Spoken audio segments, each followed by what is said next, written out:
Hi everyone.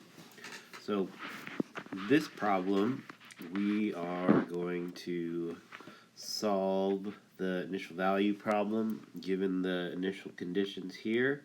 This is something you may have done earlier on with second order differential equation, but this one is a third order, but it has constant coefficients, so we can essentially use the characteristic equation to find solutions of the form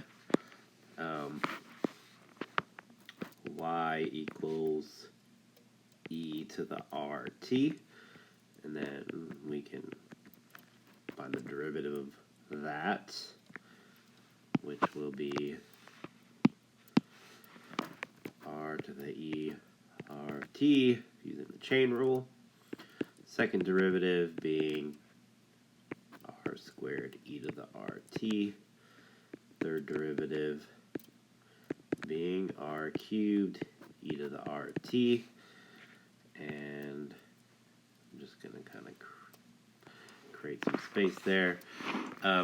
When you substitute that into this differential equation, the e to the rt essentially is able to be divided out since it's not equal to 0, and we end up with the characteristic equation of r cubed plus 5r squared minus r minus 5 being equal to 0. So from here we need to try to factor this out. The nice thing about this example is there are 4 terms, and I'm going to write a little plus in the middle of here, and when we group each pair of terms, we notice we can factor an r squared out from the first group, and we're left with r plus 5. Factoring out a minus 1 from the second group, we're left with r plus 5, and then that being equal to 0. And then we can see we can factor an r plus 5 out, giving us r squared minus 1. And that's nice because that factors to r plus 1 times r minus 1, which gives us 3 nice little values, r1 being equal to negative 5, r2 being equal to negative 1, and r3 being equal to 1. And this is nice because this gives us 3 independent solutions to the differential equation.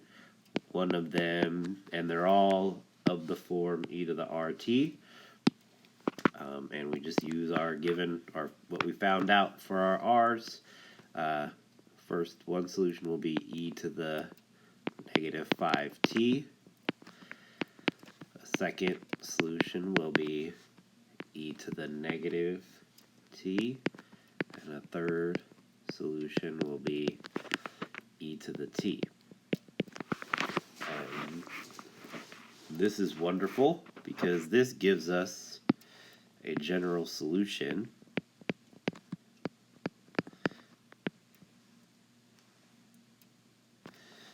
and that general solution is just going to be y of t being equal to constant times the first plus a constant times the second solution plus constant times e to the t. Now, we have our general solution, but now we want to use our initial conditions to give us exactly what solution that will be. So, we do need to take the derivative. The derivative is going to be, using the chain rule, negative 5 c1 e to the negative 5t minus c2 e to the negative t plus c3 e to the t. Second derivative is going to be 25 c1 e to the negative 5t, again using the chain rule, plus c2 e to the negative t plus c3 e to the t. Now we plug in our initial values to our, essentially we're going to have a system, right? And what I'm going to do is just write them maybe over here to try to see if I could save some space. So first initial condition, y of 0 being equal to 1, will leave us with 1 being equal to c sub 1 plus c sub 2 plus c sub 3. For the second equation, the derivative equation, we know the initial value y prime of 0 is equal to negative 1, so we will have negative 1 being equal to negative 5c1 minus c2 plus c3. And then the second derivative, we can plug in our second derivative's initial condition, which is 25 being equal to 25c1 plus c2 plus c3. Well, I made a little tight space here. I'm going to just box this so we know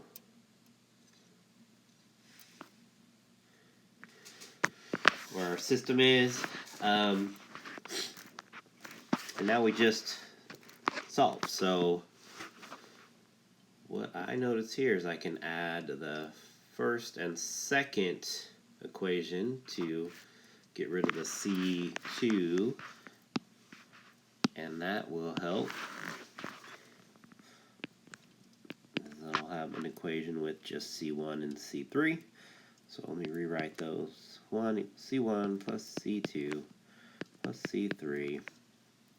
Second equation is negative 1 being equal to negative 5c1 minus c2 plus c3. When I add those equations together, I end up with 0 being equal to negative 4c1, c2's cancel out, plus 2c3. Then I can also add the second and third equation together to get rid of the c2's, and that would give me another equation with just c1's and c3's in it. So I'm going to do that as well. So let's write that down. The second equation is negative 1 being equal to negative 5c1 minus c2 plus c3. Third equation, 25 being equal to 25c1 plus c2 plus c3. And again, adding those together, I get 24 being equal to 20c1, c2's cancel out, plus 2c3. And then, looking at these two equations, I can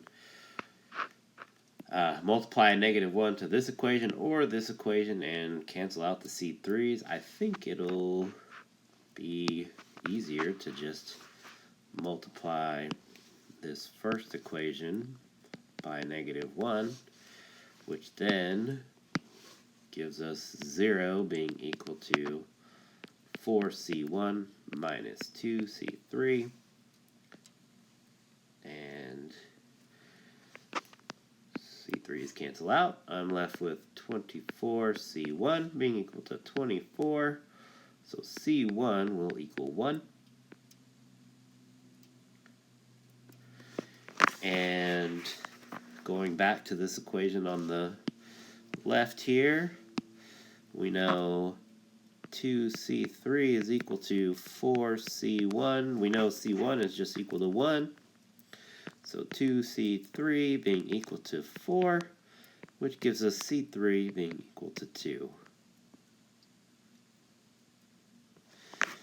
All right, and then the last one, we need C2. So we could choose any one of these, I guess. Let's look at the first one, and I'll use the first equation there to figure that out. 1 being equal to C1 is 1 plus C2 plus C3 is 2. So C2 is, when you add these to 3, subtract on the other side, you should get C equals C2 equals negative 2. And that pretty much does what we want. I will do one last thing and write our actual particular solution down to the initial values, and that is C1 is 1, so e to the negative 5t plus or minus 2 e to the negative t, and then C3 is 2, so plus 2 e to the t. And that is our solution to this initial value problem.